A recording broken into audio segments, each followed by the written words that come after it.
Good day naman sa inyo. Kamusta kayo mga kanokis? For today's video is 7 days na yung ating mga inalagaan na pasisiw at oras na para bigyan natin sila ng for prevention, yung ating ambroxetil. Kaya ano pang hinihintay natin? Tara! So andito mga kanokis yung ating mga pasisiw. Papakita ko muna sa inyo. Kaninang umaga is inalis na natin yung yung kanilang patubigan. So meron na silang isang oras or mahigit na hindi nakainom ng patubig. So sinadya natin iyon kasi nga para pagka bigyan na natin yung ating for prevention na ambroxetil is talagang uubusin nila, right? Ayan yung kanilang patukaan kung napapansin nyo, nasa lapag lang kasi kapag binigay ko sa ganong klase na patukaan hindi pa nila abot. So since 7 days old na sila, baka next day or pagka 10 days nila lalagay na natin sa patukaan kasi medyo malalaki naman ating mga pasisiw mga kanokis. So sa ganitong sitwasyon, ayan kita-kita natin na healthy sila. Need natin silang bigyan ng for prevention mga kanokis nang sa ganoon tuloy-tuloy yung kanilang makikita natin na malusog yung ating mga sisiw, tuloy-tuloy yung kanilang kalusugan or pagiging healthy. So andito na yung ating gamit, ayan, ambroxetil. So hindi nyo makikita yung pangalan kasi baliktad, nasa front cam tayo mga kanokis. At syempre andito yung kanilang patubigan na inalis na natin. At ang purpose nga pala ng bato, kung napapansin nyo, ayan, nilagyan natin dito. So kinuha ko to sa dagat, sa beach talaga, fresh from the beach mga kanokis.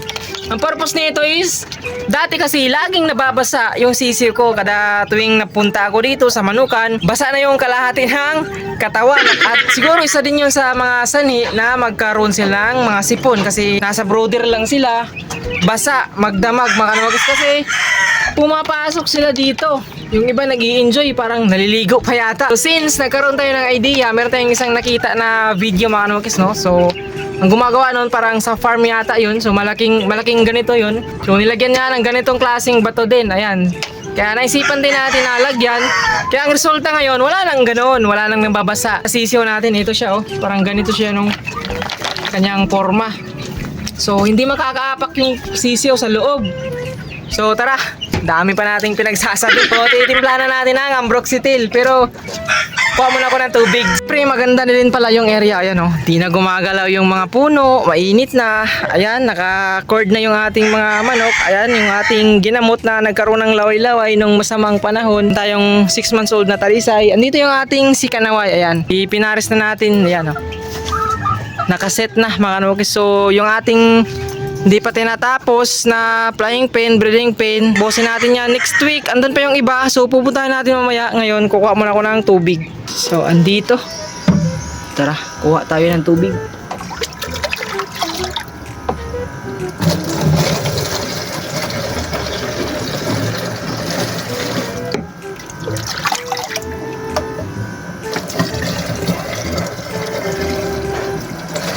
Yan, so andito yung ating tubig. Titimpla na natin. Andito yung ating ambroxetil. So ang nakalagay dito sa likod mga kanokis is dalawa daw sachet ng ambroxetil is sa isang galong tubig. So since ang ginagawa natin is for prevention lang, di naman tayo nagagamot, isang galon, so isang pakete nito papainom natin para hindi gaanong pure o purong-puro yung vitamina or gamot na binibigay natin. Diskarte ko naman tuwing kapag nagagamot na ako. Halimbawa, mayroong mga sipon yung ating mga pasisiw. So, kalahati lang. Tapos isang ganto para purong-puro yung ating ambroxetil para effective.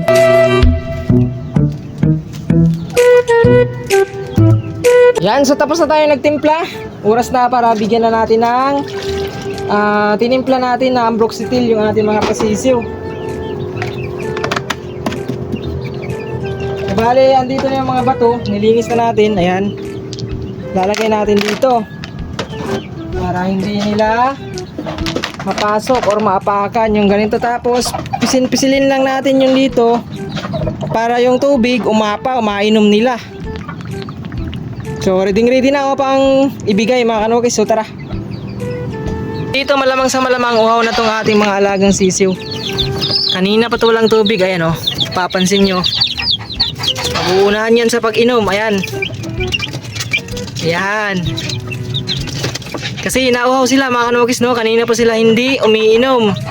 Yan, ito lang yung sikreto na ginagawa ko sa aking mga sisiw. Pag tungtong ng 7 days old, pinapainom ko sila ng for prevention. Tapos inuulit ko naman yung pagbibigay ng for prevention kapag ka day 30 nila pagkatapos kong magpurga. Ayan, so gamit ko naman na pamurga yung ating bastonero. So maggagawa din tayo ng vlog soon, no? Kapag nag 1 month old na itong ating mga sisiw na are. Ayan, no? Ang lulusog nila talaga mga kanukis. So pisil-pisilin natin. Ayan, kung napapansin nyo, di na sila makakapasok doon sa kanilang waterer. Kasi pag apak nila, bato agad yung maapakan nila, hindi na sila lulubog kumbaga. So yung kanilang patoka dito mga kanukis is nagbababad pa tayo, no? Kasi sisiw pa sila. Hindi na tayo nagbababad kapag sila ay 1 month old na to 3 months and a half. Kasi yung gawa natin na paraan sa pagbibigay ng pagkain sa kanila noon na edad is with feeding na. Kaya 3 times a day lang natin na ginagawa yung with feeding sa kanila. Ayan, no? Sisigla ng ating mga alagang sisiw. At itong sobra naman na andito is papainumin natin yung ating mga ganto. Nandito mga sisiw, oh. Pati itong ating 1 months and a half mga kanukis na andi dito. Papainumin din natin to. Andito sa flying pin, breeding pin, ayun, oh, sa taas, andito sa baba. Yan yung ating mga manok na inaalagaan ngayon, oh. Kuha tayo ng isa. Yan, ito yung anak ng ating Raptoron head. Yan, oh.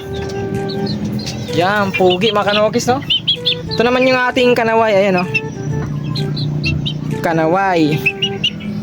Pugi ng ating Raptoron head mga kanukis. So from Hap and Sons Game Farm hanggang ngayon meron pa din palahi, no? Na binigay na pulit ni Sir Paul. Andito pa rin.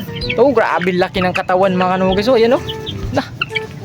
Kitang kita naman mga kanukis sa ating hipo na malaki talaga kapag monthly maintenance binibigyan natin ng yon. Ginawa natin prevention, broxetil, purga, vitamina, progency. Tapos pagtungtong ng 1 month old with feeding. Ayan, nandito. Napakaganda ng katawan, oh, mga nukis ng ating kanaway, oh. Ayan, oh. Lapad. Mag 2 months sila ngayong 28. Ayan, September 28. Kaya sinabi kong 1 month and a half. Pero sobra na sa half mga kanukis. So silipin natin dito kasi yung ating pulit na 5K nag-iitlog na yan mga kanukis. Nag-iitlog na. So na ano natin kaninang umaga na siya ay iitlog.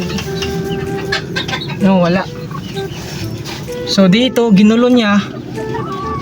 Tingnan natin. Buklatin natin baka may itlog. Wala mga kanukis. Ginulo niya lang, ginulo. Baka dito yung napili niyang area para umitlog, ano? So ginulo niya, guguluhin din natin. Yan, para medyo maayos ang forma, no? So ito siya, oh, 5K sweater. So ang pinaris natin dito, yung ating Raptoron head naman. So tara, puntahan natin si Raptoron head. Dito naka-cord mga kanukis si Raptoron head. Ayun, oh. Yan, si Raptoron head. Yan yung ating nakaparis dun. So anak ito ng Raptoron head natin from Sir Paul Hap and Sons Game Farm. Ito yung tatay ng mga sisiw na pinakita ko kanina. Itong pula lang, yan, dalawang pula. Kasi itong mga kanaway, andito yung tatay nila, oh. Ayan, oh. Yan, si kanaway mga kanukis. So nakaset na din siya sa sweater hatch ni Lods Milpi Katoka. Ayan, Milpi. Tapos, so meron tayong naglilimlim. Ayan, meron tayong naglilimlim dito. So ang pinares din natin dito, ito din. Ayan, so meron tayong mga vitamina dito. Ayan, progency. Ito yung pinapainom natin sa maulan na panahon, mainit na panahon. Kasi napakagandang vitamina nito mga kanukis, no? Performance enhancer. Siyempre meron siyang mga katangian ng multivitamins, minerals, amino acid, electrolytes. Ayan, maganda sa init, probiotics, good factors mga kanukis, no? Meron tayong Calci X dito na maintenance nila.